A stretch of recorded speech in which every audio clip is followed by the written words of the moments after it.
Hey, here's another video for you guys. This is just basic talking about camera work, running a camera, whether it's for Sunday, whether it's for next gen, whether it's for CR, funerals, weddings, whatever event that we're running here, a lot of the times needs a camera. And so we have camera people up here running one of our cameras, and this is just to kind of talk about the basics of it. So turning the camera on, I have it on right now. I'm going to go ahead and turn it off. So the first thing we want to do to turn it off, and then I'll show you how to turn it back on, is flip this up. We want to come over here. This switch needs to be off. Let's see if I can clear that up anymore. So push it down, you can hear that click. Off is down. And then back over here on this side, press in on this white button and push up. It'll click a little bit. We're all set. All right, I'm going to turn it back on. Just push that. Flip that up. You see it's dark right now. All set.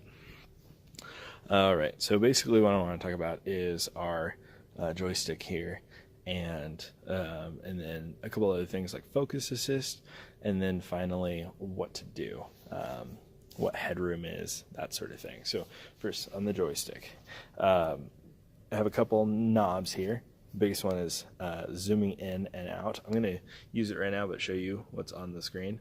Zooming in and out. You can push in on it slowly. It's about the furthest forward I can get. Interesting. Yep. It's the furthest forward I can get, but I can zoom all the way out. This one's pretty slow to zoom out. Now the camera's going to be, this can be hard to show you focus on this camera, but right now I have focus, which is right here. Focus basically is just going to clear things up. So the best thing to do if you're not good on focus is just to come over here to where it says focus assist, turn that on, and now there's a red line around the camera. Now when I zoom in, it's going to be hard to see. Hopefully might not be able to see in this video well, but basically it's going to highlight those objects in red. Just a little red line around those objects to kind of see. Right there is where I have it, and you might be able to see it as it's going on and off because I'm just flicking back and forth. But now it's on, and that just helps you create a depth of field. So let's say I wanted to see, I have the congas and the lights, right? So if I want the congas, I'll do that, and then, well, it's harder. So when there's a person standing here, I would have the person up front, and then behind them I would have the lights or something else, and I would show you. We could highlight the people behind them, we could highlight the person in front. Sometimes important when there's a large group of people. We want to make sure and grab everybody as much as possible. Focus really just has to kind of be shown in person. My camera's not going to catch a lot of it, but the biggest thing I wanted to show you right here is focus assist.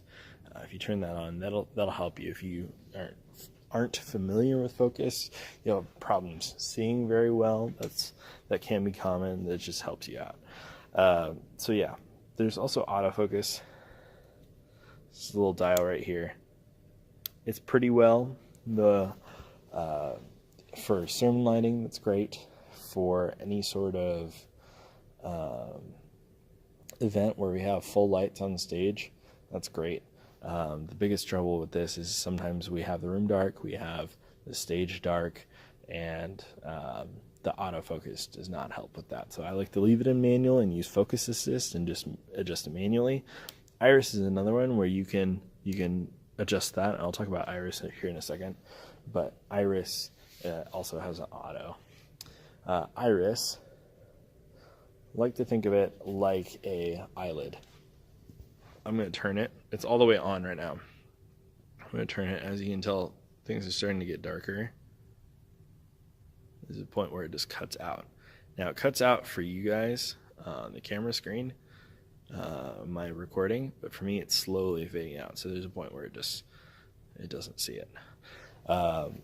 Iris basically can darken things or brighten things on stage. So if we have lights, perfect example for this is during our sermon, Steve Moore will wear some sort of a nice shirt, and sometimes the colors will not match with our recording preferences, and he'll be shining really bright. Or maybe it's a little warm in here and he has some sweat on his forehead, and now it's glowing because of all the lights. There's 10 different things that can make him look brighter in our recording than he actually is. The reason why we have these lights up so much is because we're creating 2 different lighting scenes. We're creating the one for everyone in the worship center currently, the congregation who's watching him live. But we're also creating right now, a closed performance. We're putting it out to the hallway TVs, we're putting it out to the nursery, and then we are putting it online for people to watch.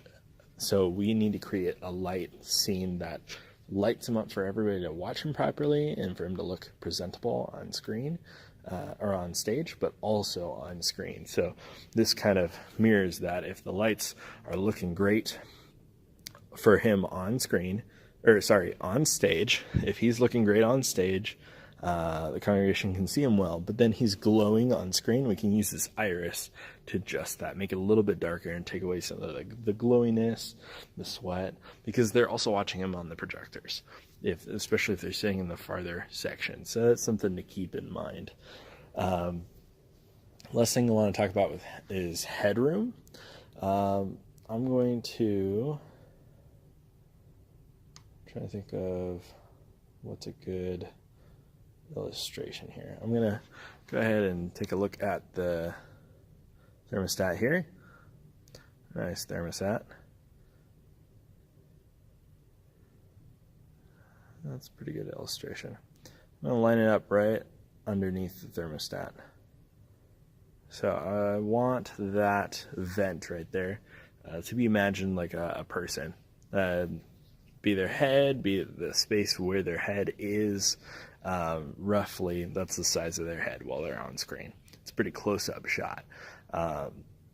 We run a few different shots. This is the most widely used one, especially for welcome, for communion offering, and a close-up shot of Steve Moore or whoever's preaching. So you can see here that I have some headroom above the vent. Headroom just is some empty space above the head. We don't want too much. Too much creates an atmosphere like the camera isn't centered on him, like it's just there, it's not actively focusing on him. Too little, and we cut off his head, and that creates a similar version. It seems like the cameraman's not paying attention. If he moves forward, his head will get cut off more. We want Steve Moore to be or whoever's speaking. If it's one of our speakers, if it's one of our pastoral ministers, anybody who's speaking on stage, we want them to be the sole center of attention when they're on screen. That's the whole point of putting them on screen. So keeping that headroom there is very important to make sure people know that they're on screen and that they're being focused on by the cameraman. Another thing I want to talk about too is keeping them in the center.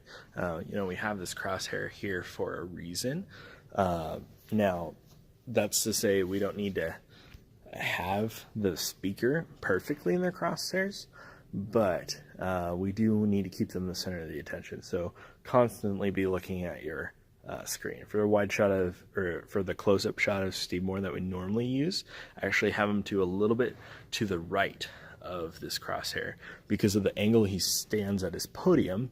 It creates an empty space to the right of him and to the left of him when his Bible's hanging off the podium. It creates this perfect like sideways L shape in the camera, and keeping him just to the right there completes that picture of him at the podium.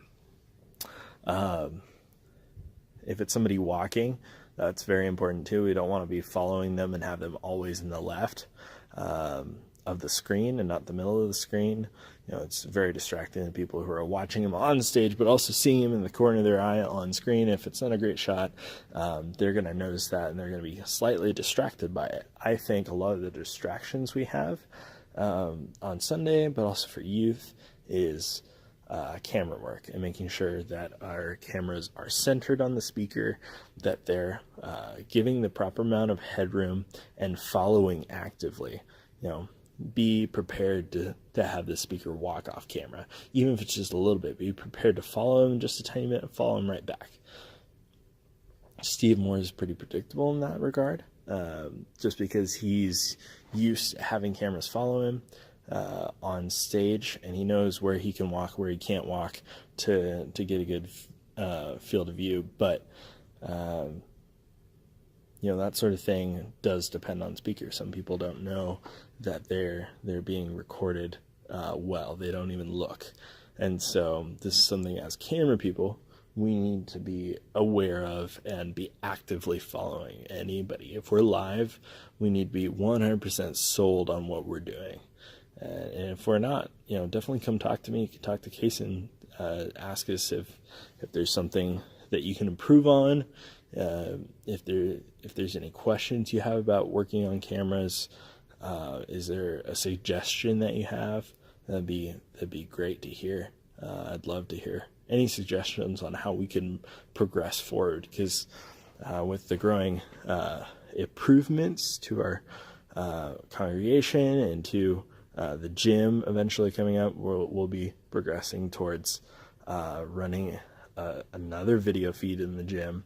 We'll be progressing towards live streaming eventually, all sorts of things that require better camera work than what we're normally doing on a Sunday, or with youth, with CR, that sort of thing. It just requires more expertise, more love for camera work, really. So, yeah.